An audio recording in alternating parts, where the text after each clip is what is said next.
نحمدہ و نصلی علی رسولہ الکریم اما بعد فاعوذ باللہ من الشیطان الرجیم بسم اللہ الرحمن الرحیم رب اشرح لی صدری ویسر لی امری واحلل عقدۃ من لسانی یفقہوا قولی۔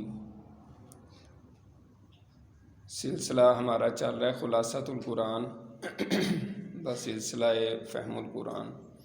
آج ہم 12واں سپارہ شروع کریں گے۔ اعوذ باللہ من الشیطان الرجیم بسم اللہ الرحمن الرحیم وما من دابۃ فی الارض الا علی اللہ رزقها ویعلم مستقرها ومستودعها کل فی کتاب مبین وهو الذي خلق السماوات والأرض في 6 أيام وكان عرشه على الماء ليبلوكم أيكم أحسن عملا ولئن قلت إنكم مبعوثون من بعد الموت ليقولن الذين كفروا إن هذا إلا سحر مبين صدق الله العظيم۔ 12واں سپارے کے شروع میں ہی اللہ تعالیٰ جو ہے نا فرما رہے ہیں کہ زمین پر کوئی بھی ایسا جاندار، کوئی بھی ایسا چلنے پھرنے والی کوئی بھی مخلوق جو ہے، کوئی بھی ایسی نہیں ہے جس کے رزق کا ذمہ اللہ تعالیٰ نے نہیں لیا ہوا۔ یعنی رزق کا ذمہ اللہ نے لیا ہوا ہے، اور اللہ جو بندے سے ڈیمانڈ کر رہا ہے وہ بندے کو پوری کرنی چاہیے۔ رزق کی ذمہ داری اللہ تعالیٰ نے لی ہوئی ہے، اللہ تعالیٰ کا ذمہ ہے۔ انسان کے اوپر بس اتنا ہی ہے کہ وہ مناسب کوشش کرے، لیکن اس کے اوپر یہ نہیں ہے کہ وہ اس کے ذمہ دار ہے، اور وہ جب انسان مناسب کوشش کرے گا تو اللہ تعالیٰ نے جس کے نصیب میں جو رزق لکھا ہوا ہے وہ اس کو مل کے رہے گا۔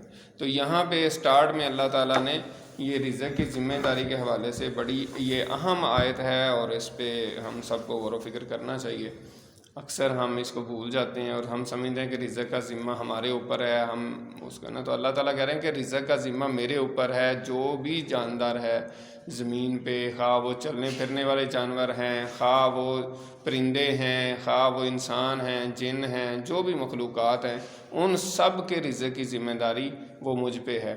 اور اسی طریقے سے ہم کئی دفعہ یہ بات کر چکے ہیں کہ رب العالمین جو ہم پڑھتے ہیں، رب کی کیا ڈیفینیشن ہے، تو اس میں بھی ہم نے پہلے بھی بات کی ہے کہ رب اس ذات کو کہتے ہیں جو ہر انسان کی ضرورت کو، ہر اس کو جو رزق چاہیے وہ جو ہے وہ اس کو پورا کرے، تو اس کو رب کہتے ہیں۔ تو اللہ تعالیٰ ہی رب ہے، اور ہر جاندار کو وہ رزق دے رہا ہے، اور اس کی ذمہ داری ہے، اس نے اپنے ذمہ لیا ہوا ہے۔ تو اس حوالے سے 12واں سپارہ شروع ہوتا ہے۔ سورہ ہود اور سورہ یوسف جو ہے اس سپارے میں آئیں گی۔ سورہ ہود یہ بھی مکی صورت ہے، اور اس کا نام سورہ ہود اس لیے رکھا گیا ہے کہ حضرت ہود علیہ السلام کا اس میں ذکر ہے، قوم عاد کا اس میں ذکر ہے، جس کی طرف حضرت ہود علیہ السلام مبعوث کیے گئے تھے، تو اس وجہ سے اس کا نام سورہ ہود رکھا گیا ہے۔ تو اس کے شروع میں جس طرح اکثر صورتوں میں آتا ہے قرآن مجید کی عظمت بیان کی گئی ہوتی ہے، تو اس کے شروع میں بھی قرآن مجید کی عظمت بیان کی گئی ہے، اور بتایا گیا ہے کہ قرآن مجید کی کیا شان ہے۔ یعنی یہ اپنی آیات، معانی، مضامین کے اعتبار سے اس طرح مستحکم مضبوط کتاب ہے کہ اس میں کسی طرح کا کوئی فساد، کوئی خلل نہیں ہے، کوئی کنٹراڈکشن نہیں ہے، کوئی اس میں جو ہے نا ڈیفیشنسی نہیں ہے، ڈسکریپنسیز نہیں ہیں، اور اس میں کوئی تعارض نہیں ہے، تناقض نہیں ہے، کوئی اس میں ڈیفیکٹ نہیں ہے، کوئی کمی نہیں ہے، کوئی اس کے اندر خامی نہیں ہے۔ اور دنیا کا کوئی بندہ بھی، جیسے ہم بات کرتے ہیں 1400 سال سے کہا گیا کہ ایسی کوئی کتاب بنا کر لاؤ، وہ نہیں لا سکتے، اور کوئی کمی، خرابی، کوئی کنٹراڈکشن بھی نہیں لا سکا کوئی بھی آج تک۔ اور جو لے کر بھی آتے ہیں آج کے دور کے جو مستشرقین ہیں یا دوسرے جو لوگ ہیں، ایتھیسٹ وغیرہ ہیں، ملحد قسم کے جو لوگ ہیں، تو اس کا جواب جو ہے وہ ہمارے علماء کرام دیتے رہتے ہیں۔ آپ بھی جیسے سنتے رہتے ہیں، ڈاکٹر ذاکر نائک ہیں یا اور بھی بڑے ہمارے جو اسلامک اسکالر ہیں، وہ ان کا جواب دیتے رہتے ہیں۔ تو دوسری بڑی وجہ یہ ہے کہ یہ قرآن مجید جس نے نازل کیا ہے وہ کون ذات ہے؟ وہ انسان کی ڈیزائنر ہے، اللہ تعالیٰ کی ذات ہے جس نے انسان کو بنایا ہے، ڈیزائن کیا ہے۔ اللہ تعالیٰ کو اس کی نفسیات کا پتہ ہے، یہ اس کا کس طرح کی نفسیات ہے انسان کی، پھر اس کا ماضی حال مستقبل کا پتہ ہے، اس کی کیا کمزوریاں ہیں، اس کی کیا ضرورتیں ہیں، اس کا پتہ ہے۔ تو یہ ساری چیزوں کو مد نظر رکھتے ہوئے اللہ تعالیٰ نے یہ کتاب بھیجی ہے اور اس کی ہر چیز کا خیال رکھا گیا ہے۔ تو اس وجہ سے قرآن مجید جو ہے ہدایت کی کتاب ہے اور اس سے انسان کو ہدایت حاصل کرنی چاہیے۔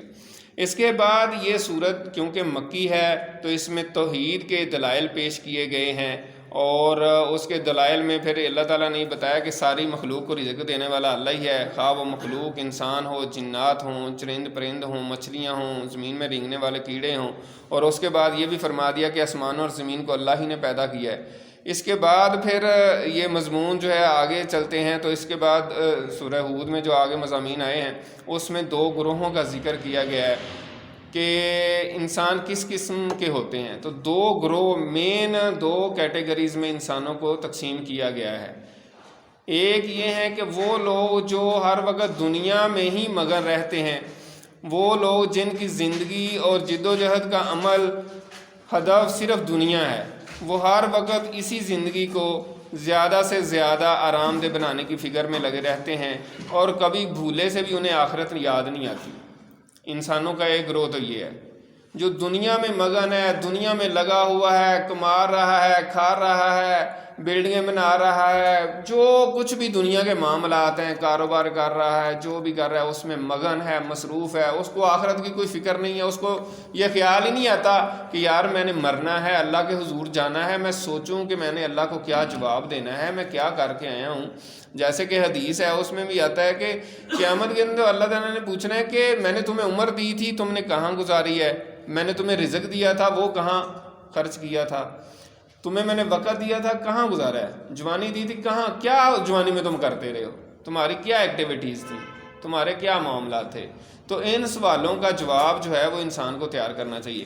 تو یہ پہلا گروہ جو ہے وہ ہے۔ دوسرا گروہ وہ اللہ کی توفیق یافتہ گروہ ہے، وہ دنیا کے لیے بھی تگ و دو کرتا ہے مگر اس کی کوششوں کا محور آخرت ہے، اس کی فرسٹ پریارٹی آخرت ہے۔ وہ 50% سے زیادہ آخرت کی فکر کرتا ہے، 50% سے کم جو ہے وہ دنیا کی فکر کرتا ہے، یعنی اس کی 51% یا اس سے زیادہ فکر آخرت کی ہوتی ہے اور 49 یا اس سے بھی کم جو ہے وہ دنیا کی فکر کرتا ہے۔ اور اس میں پھر درجے ہیں، جتنا کسی کا زیادہ اللہ کے ہاں درجہ ہوگا وہ اس کی فکر اور اس کا وہ جو ہے نا اس طرح ہی ہو سکتا ہے اس کا 90% فکر آخرت ہو اور صرف 10% جو ہے نا دنیا کی فکر ہو یا اس سے بھی زیادہ۔ وہ پھر مختلف درجات ہوتے ہیں، جیسے انبیاء کا درجہ سب سے اوپر ہے اور عام انسانوں کا جو ہے جو فکر آخرت رکھتے ہوں ان کا ظاہر کم ہوگا۔ تو یہ 2 گروہ اللہ تعالیٰ نے بتائے ہیں۔ اب اس کی مثال بھی اللہ تعالیٰ نے بتائی کہ ان کی کیا مثال ہے۔ پہلے گروہ جو دنیا میں مگن ہو، اس گروہ کی مثال اللہ تعالیٰ نے کہا کہ پہلے گروہ کی مثال اندھوں اور بہروں جیسی ہے، یہ اندھے اور بہرے ہیں، جیسے اندھے اور بہرے ہوتے ہیں۔ اور دوسرا گروہ جو ہے اس کی مثال بینائی اور سنوائی کی نعمت سے سرفراز لوگوں کی ہے، یعنی ان کو دکھائی بھی دیتا ہے اور سنائی بھی دیتا ہے، ان کا دماغ بھی کام کرتا ہے، ان کا کان بھی کام کرتے ہیں اور جو ہے نا ہر چیز ان کی کام کر رہی ہے۔ اس کے بعد وحی، نبوت اور قرآن کا جو تعلق ہے اس حوالے سے مضمون بیان کیا گیا ہے سورہ ہود میں ایک خاص انداز میں۔ پہلے قرآن کی صداقت اور توحید و رسالت کی حقانیت کے دلائل ذکر کیے گئے ہیں۔ اس کے بعد حضرت نوح، حضرت ہود، حضرت صالح علیہ السلام، حضرت لوط، حضرت شعیب، حضرت موسیٰ اور حضرت ہارون کے قصے بیان کیے گئے ہیں۔ اصل میں جو بھی مکی صورتیں ہیں اس میں زیادہ تر یہی ہوتا ہے، یا توحید کے دلائل، توحید، رسالت، آخرت اس کا بنیادی مضمون ہے۔ تو شروع میں اس کے جیسے ابھی توحید کے دلائل دیے گئے ہیں، پھر اب بالرسالت، ایمان بالرسالت کے دلائل دیے گئے ہیں کہ میں نے رسولوں کو بھیجا اور ان کو جنہوں نے نہیں مانا ان کو میں نے تباہ کر دیا۔ یہ تمام قصے وحی کے اسباب محمد صلی اللہ علیہ وسلم کی نبوت کی سچائی اور قرآن کے موضح ہونے کو بیان کرنے کے لیے لائے گئے ہیں۔ اس کے بعد کچھ اور عبرتیں اور نصیحتیں بیان کی گئی ہیں۔ حضرت موسیٰ اور حضرت ہارون کے قصے بیان کرنے کے بعد ارشاد ہوتا ہے کہ یہ پرانی بستیوں کے تھوڑے سے حالات ہیں جو ہم تم سے بیان کرتے ہیں ان میں بعض بستیاں تو باقی ہیں اور بعض کو ہم نے تباہ و برباد کر دی ہے. یعنی جتنے بھی قوموں کا ذکر کیا ہے حضرت نوح علیہ السلام سے لے کر حضرت موسیٰ علیہ السلام تک ان کے واقعات بیان کیے گئے ہیں. ان واقعات میں ایک طرف تو عقل و فہم اور سمع و بصر رکھنے والوں کے لیے بے پناہ عبرتیں اور نصیحتیں ہیں، اور دوسری طرف پھر حضور پاک صلی اللہ علیہ وسلم کو اللہ تعالیٰ یہ سارے واقعات بیان کر کے یہ بتاتے تھے کہ آپ تسلی رکھیں، آپ اپنے دل کو مطمئن رکھیں، جو نبیوں کو نہیں مانتا رہا میں اس کو تباہ کر دیتا رہا ہوں، تو آپ بھی یقین رکھیں، آپ مطمئن رہیں کہ آپ کے مخالفین ہی شکست کھائیں گے. اس کے بعد ایک بڑا اہم حکم ہے، وہ استقامت کا حکم ہے کہ آپ اللہ کے دین پر استقامت اختیار کریں، اور یہ بہت ہی بڑا اور اہم ترین مسئلہ ہے. اسی لیے یہ واقعات بیان کرتے ہوئے آپ کو استقامت کا حکم دیا گیا ہے، جو حقیقت میں پوری امت کو حکم دیا ہے کہ استقامت اختیار کریں. استقامت کا مطلب یہ ہوتا ہے کہ اللہ تعالیٰ نے جو حکم دیے ہیں ان پہ ڈٹ جانا، ان پہ عمل کرنا، خواہ مشکل لگیں، خواہ آسان لگیں، خواہ اس میں پریشانیاں آئیں، لیکن اللہ کے حکموں پہ قائم ہو جانا. اسی وجہ سے سورہ حامیم سجدہ میں آتا ہے کہ ان الذین قالوا ربنا اللہ ثم استقاموا تتنزل علیہم الملائکۃ الا تخافوا ولا تحزنوا وابشروا بالجنۃ التی کنتم توعدون، کہ وہ لوگ جنہوں نے کہا کہ ہمارا رب اللہ ہے، پھر اس پر ڈٹ گئے، انہوں نے استقامت اختیار کی، پھر وہ جھکے نہیں، پھر وہ راہ انہوں نے بدلا نہیں ہے، پھر وہ شکست خوردہ نہیں ہوئے. انہوں نے یہ نہیں کہا کہ یار یہ کام تو بڑا مشکل ہے، دین پہ چلنا تو یہ تو اب ہم سے نہیں ہوتا، نہیں، وہ ڈٹ گئے. انہوں نے کہا اب جو بھی پریشانی آئے ہم نے برداشت کرنی ہے. تو پھر جب اس طریقے سے بندہ گزرتا ہے تو پھر اللہ تعالیٰ اس کے اوپر فرشتے نازل کرتا ہے، اور وہ آگے کہتے ہیں کہ ہم تمہارے دوست ہیں، اور ہم تمہاری دنیا میں بھی تمہارے دوست ہیں، آخرت میں بھی تمہارے دوست ہیں. اس طریقے سے جو ہے وہ جو ہے نا اللہ تعالیٰ نے یہ بیان کیا ہے.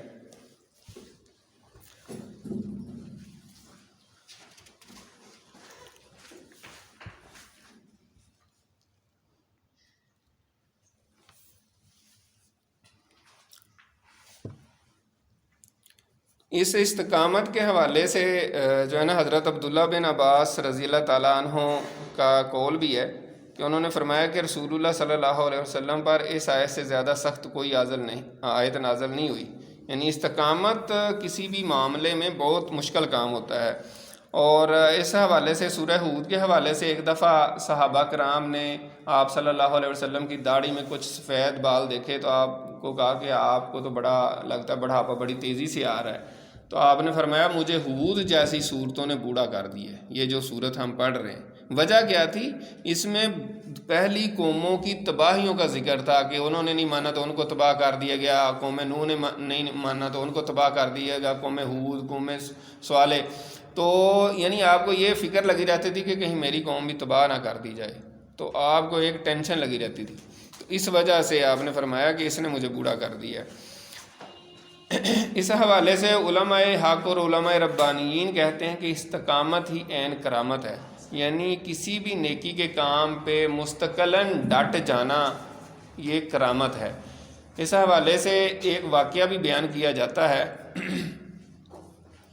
کہ حضرت جنید بغدادی رحمۃ اللہ علیہ بڑے اللہ کے ولی ہوئے. ان کے پاس کوئی اللہ کا بندہ چلا گیا، جیسے پہلے زمانوں میں ہوتا تھا، بزرگوں کے پاس لوگ جا کے رہتے تھے. تو وہ کافی عرصہ ان کے پاس رہا، تو اس نے کافی دن رہا اور پھر کچھ عرصہ بعد جو ہے نا وہ جانے لگا. تو حضرت جنید بغدادی رحمۃ اللہ علیہ نے کہا کہ تم آئے تھے تو تم نے بتایا نہیں ہے، تمہارا کیا مقصد تھا؟ تو اس نے کہا کہ جی میں تو بڑا آپ کی شہرت سن کے آیا تھا کہ آپ اللہ کے بڑے ولی ہیں، تو میں اتنے دن آپ کے پاس رہا ہوں لیکن میں نے کوئی کرامت نہیں دیکھی. تو انہوں نے کہا اچھا یہ بتاؤ تم اتنا عرصہ میرے پاس رہے ہو تو تم نے کوئی مجھے غیر شرعی کام کرتے دیکھا ہے؟ کوئی شریعت کے خلاف کوئی کام کرتے دیکھا تم نے؟ اس نے کہا نہیں.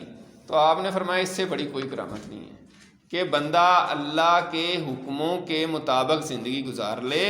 یہ آسان کام نہیں ہے، یہ بہت بڑا کام ہے اور بہت بڑی استقامت اس کے لیے چاہیے، اور یہ بہت بڑی کرامت ہے. کوئی بھی کام مستقل مزاجی سے کرتے رہنا اور اس میں ڈٹ جانا، خواہ کوئی بھی حالات ہوں، تو یہ استقامت ہے. تو اس وجہ سے انہوں نے یہ اس کو بتایا کہ یہ بڑی استقامت ہے اور کرامت ہے۔ اس کے بعد اللہ تعالیٰ کی نافرمان قوموں کے حوالے سے عذاب کا بیان ہے۔ اسی طرح آیت نمبر 116 سے یہ پتہ چلتا ہے کہ عام طور پر کسی قوم پر اللہ کا جو عذاب نازل ہوتا ہے تو اس کے اندر دو خرابیاں پیدا ہو گئی ہوتی ہیں، تو پھر عذاب آتا ہے۔ بلا وجہ اللہ تعالیٰ کا عذاب نہیں آتا کسی قوم پہ۔ پہلی خرابی یہ ہے کہ ایسے درد مند اور ہوش مند لوگ نہیں رہتے جو انہیں فتنہ و فساد سے منع کریں، یعنی پوری قوم ہی ایک طرف نکل جاتی ہے اور کوئی بھی ان میں صاحب ہوش اور صاحب عقل نہیں ہوتا کہ ان کو غلط کاموں سے منع کرے، فتنہ فساد سے منع کرے۔ اور دوسری خرابی یہ ہوتی ہے کہ وہ قوم حد سے زیادہ عیش پرستی اور گناہوں میں مبتلا ہو جاتی ہے، تو پھر ایسی قوم کو اللہ تعالیٰ عذاب دیتا ہے۔ اس کے ساتھ ہی پھر آپ صلی اللہ علیہ وسلم کو سورت کے آخر میں بتایا گیا ہے کہ یہ سارے واقعات بیان کرنے کا ہمارا مقصد یہی ہے کہ ہم آپ کے دل کو مضبوط کریں، آپ صبر و استقامت کے ساتھ ڈٹے رہیں اور آپ کے مخالفین ہی جو ہے وہ شکست کھائیں گے، اور ساتھ ساتھ آپ صلی اللہ علیہ وسلم کے ساتھ مومنوں کو بھی اس میں نصیحت اور عبرت کی تعلیم دی گئی ہے۔ اس کے بعد ہماری سورہ یوسف شروع ہوتی ہے۔ سورہ یوسف ویسے تو قرآن مجید سارا ہی زبردست ہے، ہر سورت ہی بڑی زبردست ہے، لیکن سورہ یوسف جو ہے وہ ایسی سورت ہے جس میں بہت زیادہ حکمتیں، بہت زیادہ وزڈم چھپا ہوا ہے، اور اس میں بڑی اللہ تعالیٰ نے نصیحتیں اور حکمتیں چھپائی ہوئی ہیں، اور اس کو غور سے پڑھنے کی ضرورت ہے۔ سب کے لیے اس میں نصیحتیں ہیں اور حکمت کی باتیں ہیں، لیکن خاص طور پہ نوجوانوں کے لیے اس میں بہت زیادہ تعلیم ہے۔ ان کو یہ سورت پڑھانی چاہیے اور اس پہ ورکشاپ بھی کروانی چاہیے، اور ابھی تو مختصر وقت ہے، کبھی انشاءاللہ تعالی موقع ملا تو اس پہ کم از کم 1.5-2 گھنٹے کا ایک لیکچر ہونا چاہیے۔ یعنی میں نے اس پہ تھوڑا سا کام بھی کیا ہوا ہے، اس پہ پوائنٹس بھی لکھے ہوئے ہیں، اس میں کیا کیا نصیحتیں اور وصیتیں نکلتی ہیں، تو وہ انشاءاللہ کبھی موقع ملا تو اس پہ انشاءاللہ کریں گے۔ فی الحال جتنا ہو سکتا ہے آج، سب سے پہلے تو اس صورت کے بارے میں یہ بیان کیا گیا ہے کہ باقی انبیاء کے واقعات، جیسے آپ دیکھتے ہیں حضرت موسیٰ علیہ السلام کے واقعات پورے قرآن مجید میں ہی پھیلے ہوئے ہیں، یعنی مختلف صورتوں میں چھوٹے چھوٹے ٹکڑوں کی شکل میں وہ آ جاتے ہیں، باقی انبیاء کے بھی۔ لیکن حضرت یوسف علیہ السلام کا واقعہ جو ہے وہ پورے کا پورا اس صورت میں بیان ہوا ہے، اور وہ کہیں اور نہیں بیان ہوا۔ ان کا ذکر کہیں اور آ جاتا ہے ویسے، لیکن ان کا جو واقعہ ہے، ان کا جو قصہ ہے، وہ اسی صورت میں پورے کا پورا نازل کیا گیا ہے۔ تو اس حوالے سے بھی بعض مفسرین نے یہ کہا ہے کہ قرآن مجید جو مختلف ٹکڑوں کے لحاظ سے انبیاء کے واقعات بیان کیے ہیں، اس کا بھی کوئی مقابلہ نہیں کر سکتا قرآن مجید کا، اور ایک ہی صورت میں ایک قصہ بیان کرنے کے حوالے سے بھی ایسا قصہ جو ہے نا وہ کوئی نہیں بیان کر سکتا۔ اس وجہ سے قرآن مجید میں سورہ یوسف کا جو اہمیت ہے، اس حوالے سے اللہ تعالیٰ نے اس سورت کو، اس قصے کو احسن القصص کہا ہے، یعنی کوئی بھی جو کہانی ہے اس میں سب سے بہترین کہانی یہ ہے۔ اور آپ دیکھتے ہیں کہ دنیا شروع سے ہی کہانی سننا پسند کرتی ہے، تو اللہ تعالیٰ نے قرآن مجید میں یہ قصہ بیان کر کے اور اس کو کہا کہ یہ بہترین کہانی ہے۔ اس کہانی کے اندر جو سبق ہیں، جو اس کے اندر لطائف ہیں، جو اس کے اندر حکمتیں ہیں، اور کسی سٹوری میں نہیں ہے۔ یہ اللہ تعالیٰ نے اس کو احسن کہہ دی ہے، سب سے اچھا۔ تو ایسا ہی ہے، اس میں بہت سمندر ہے۔ تو اس قصے کی جامعیت کے اعتبار سے دیکھیں تو اس میں دین بھی ہے، دنیا بھی، توحید و فقہ بھی ہے، اور سیرت و سوانے بھی، یعنی حضرت یوسف علیہ السلام کی پوری سیرت ہے اس میں۔ خوابوں کی تعبیر بھی ہے، اور سیاست و حکومت کے رموز بھی، آپ نے حکومت بھی کی، ٹھیک ہے، انسانی نفسیات بھی ہیں، ٹھیک ہے، اور معاشی خوشحالی کی تدبیریں بھی، کیسے آپ نے کس طرح ان کو بچا کے معاشی طور پہ کس طرح مضبوط کر دیا اور بچا لیا۔ حسن و عشق کی حشر سامانی بھی ہے، اور زہد و تقوی کی دستگیری بھی۔ اس میں انبیاء اور صالحین کا تذکرہ بھی ہے، اور ملائکہ اور پرندوں کا بھی، جنوں اور انسانوں کا بھی، تو چپایوں اور شیاطین کا بھی، بادشاہوں، تاجروں، عالموں اور جاہلوں کے حالات بھی ہیں، اور تو راہ سے ہٹ جانے والی عورتوں کی ہیلہ سازی، مکاری اور حیا باختگی بھی۔ پھر اس قصہ میں مد بھی ہے، جزر بھی، یعنی جیسے اتار چڑھاؤ ہوتا ہے، کبھی حضرت یوسف علیہ السلام جیل میں جا رہے ہیں اور کبھی پھر دیکھیں وہ بادشاہ بن گئے ہیں یا وزیر بن گئے ہیں، وزیر اعلیٰ۔ گمنامی بھی ہے اور شہرت بھی، غربت بھی ہے اور ثروت بھی، عزت بھی ہے اور ذلت بھی، صبر و ثبات بھی ہے اور بندگی شہوت بھی۔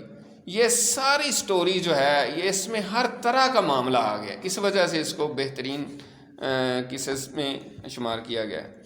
اس کے بعد جو ایک اہم اس میں پوائنٹ ہے وہ یہ ہے کہ حضرت یوسف علیہ السلام اور آپ صلی اللہ علیہ وسلم کی سٹوری کا کیا کمپیریزن ہے۔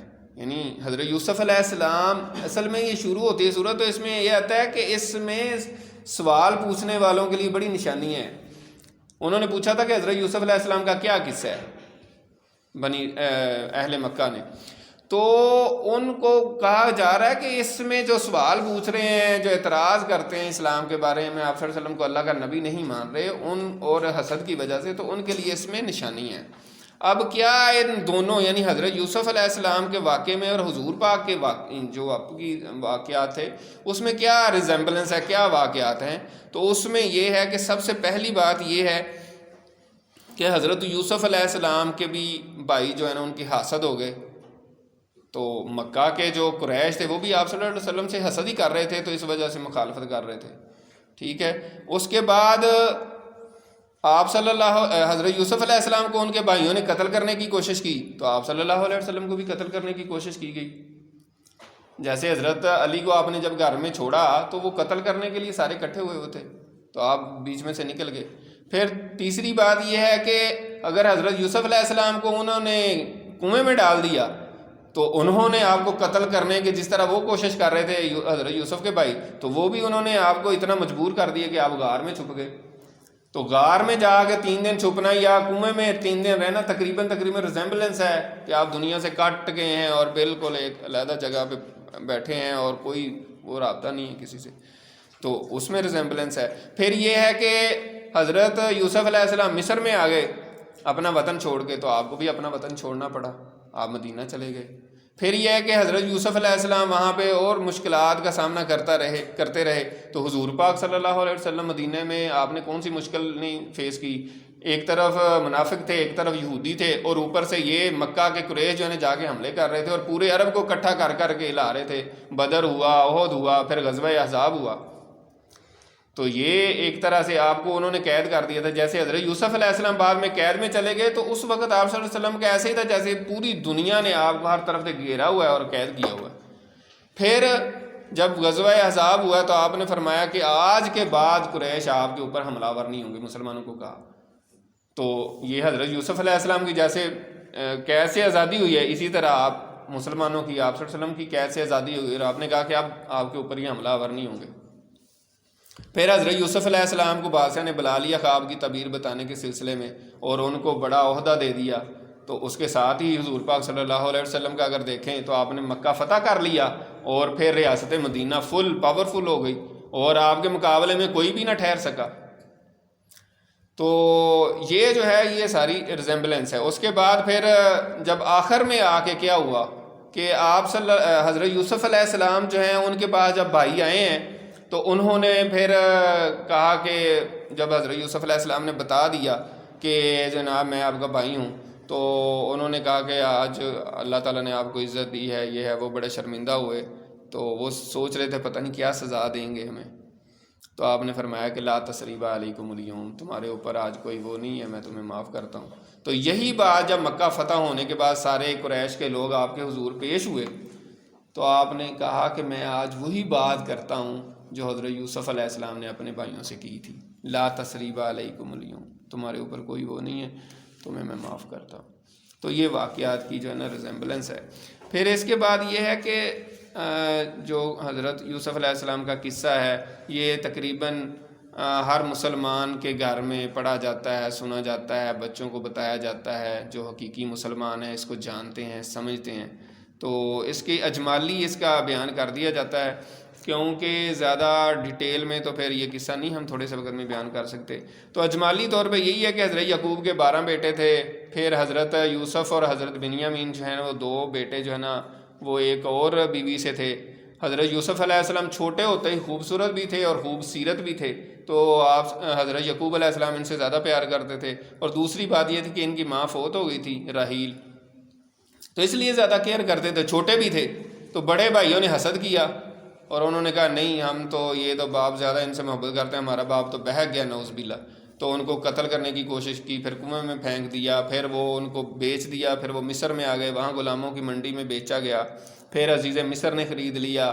پھر وہ جوان ہوئے تو ان کی بیوی ان پر فریفتہ ہو گئی، تو اس نے زبردستی آپ کے ساتھ، آپ نے فرمایا کہ نہیں اللہ تعالیٰ مجھے اس سے بچائے، مجھے جیل جانا پسند ہے. تو عزیز مصر نے بھی دیکھا کہ میری عزت اسی میں ہے کہ ان کو جیل میں ڈال دوں، پھر آپ کو جیل میں ڈال دیا گیا. پھر خواب کی تعبیر، بادشاہ نے خواب دیکھا تو حضرت یوسف علیہ السلام نے اس کے خواب کی تعبیر بتائی، تو اس پہ وہ خوش ہوا، تو وہ پھر اس نے اپنے پاس ان کو بلا لیا اور ان کو وزیر بنا لیا، وزیر خزانہ یا وزیر اعظم. تو یہ مختصر سا جو ہے اس کا جو ہے نا خلاصہ ہے پورے واقعے کا. اور اس کے بعد پھر جو ہے جب انہوں نے بلا لیا تو پھر قحط پڑ گیا، اور پھر باقی دنیا بھی گندم لینے آئی، تو ان کے بھائی بھی آئے حضرت یوسف علیہ السلام کے، تو انہوں نے پھر ان کو بتا دیا میں تمہارا بھائی ہوں. اور پھر دیکھا کہ میری فیملی تو بہت غریب اور بہت حالات خراب ہیں، تو ان کو حکم دیا کہ آپ سارے لوگ جو ہے نا وہ مصر آ جائیں. تو وہ سارا خاندان مصر آ گیا. تو یہ ہمارا 12واں سپارہ مکمل ہو گیا.